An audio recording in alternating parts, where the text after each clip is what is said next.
time of disasters. I believe that the wonderful dialogue between Khenpo Sodage and many teachers, students, and guests will surely open up new horizons of thought for both Buddhist and psychological practitioners. Let us all look forward to and participate in today's inspiring lecture and discussion together. Here, on behalf of everyone present, I would also sincerely like to extend my best wishes to Khenpo for good health and all the best. Now, let us give a warm round of applause to welcome Khenpo Sodaji to give us his lecture.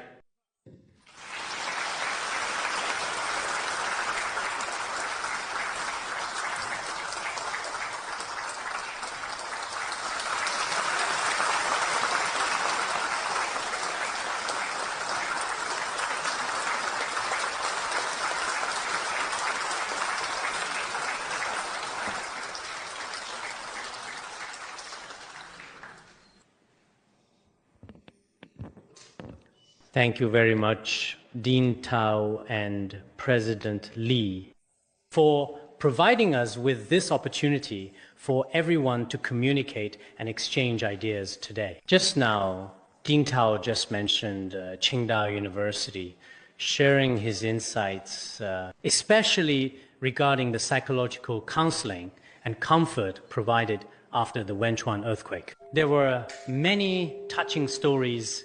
From my personal perspective, on one hand, I am interested in some exchanges, discussions, and seminars with universities. On the other hand, I am interested in doing something genuinely meaningful for charity, something that truly helps those in need. Additionally, I am also very interested in psychology. So I think that everyone present here today really shares some of the common interests, as I do to some extent. So today, in this kind of setting, I will share whatever comes to mind with everyone about the topic in a casual manner. Today's topic is psychological comfort at the time of disasters.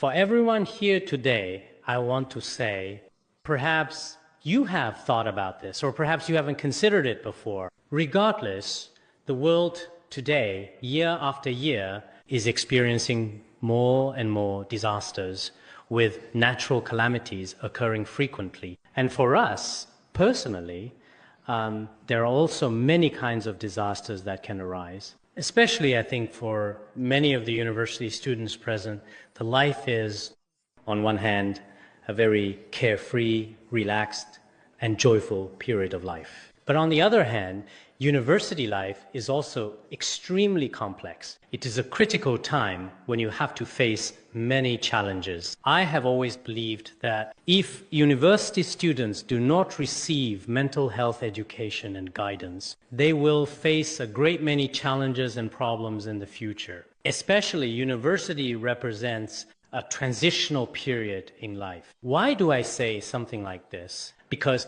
after graduating from college, many people will inevitably have to face a multitude of challenges. They have to face society, face their families, and deal with all kinds of people in the world. Comparatively, college life is very simple, transparent, and peaceful. But once you enter society, if, for example, many university students during their studies have not developed psychological preparation and received healthy education, then when they enter the real world, you could say you have both social and family responsibilities. And social responsibilities are also very complex. It's not like university life, because very soon, if you become a doctor, for example, you'll have to deal with the relationships with hospital administration and patients. A solid mastery of medical skills is also required. If you graduate from a normal school and become a teacher, then you also have to manage relationships with school administrators, students, and parents, as well as issues related to teaching and so forth. At the same time, I think many college students may even start their own families soon. And when you start a family, you also take on dual responsibilities. You will soon become fathers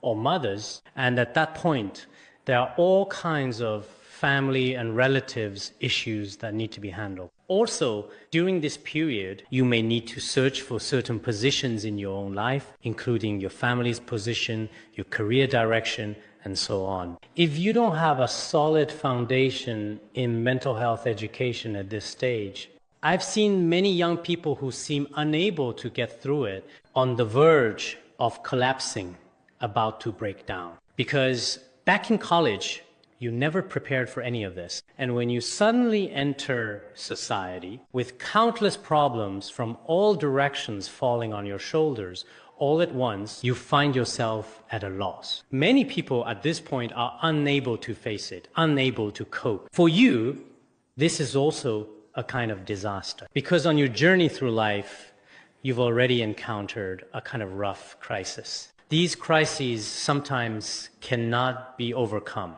That's why I really hope that in universities and in high school, there should be some form of comprehensive, well-rounded psychological and real-life education in advance. This kind of life education is sometimes very necessary. It is a good try to step outside the school's curriculum or traditional education model. You can play a hypothetical role to have a rehearsal of your future life. For example, if you are the head and the breadwinner of a family, how would you handle everything? I've seen that in the United States and Germany, actually in elementary and secondary schools, including kindergartens, all have mental health classes as a part of their education. On one hand, you have to face your own eventual death, and you need to deal with the setbacks you will encounter in the future. This is a form of psychological education. There is also another kind of education that should be learned in school, which is training and preparation for dealing with many problems that occur in real life. But in most of our schools today, generally, they are merely platforms for spreading essential technology and important knowledge, while the lessons on personal conduct, interacting with others, showing filial piety, cultivating compassion, resilience, and patience within oneself. Actually, in these areas, many schools are probably still lacking or have blank areas. In such cases, I think these young people will inevitably face certain difficulties when they enter society. Therefore, I believe that all of you here, as was mentioned earlier, often go in person, whether it was during the devastating Wenchuan earthquake or to other places where there is an urgent need for emergency response to sudden disasters, and then provide counseling or psychological comfort to them. This is extremely important because in today's society, many people only care about their own lives, only care about their future, while seldom care about those around them who are unfortunate or those who need help.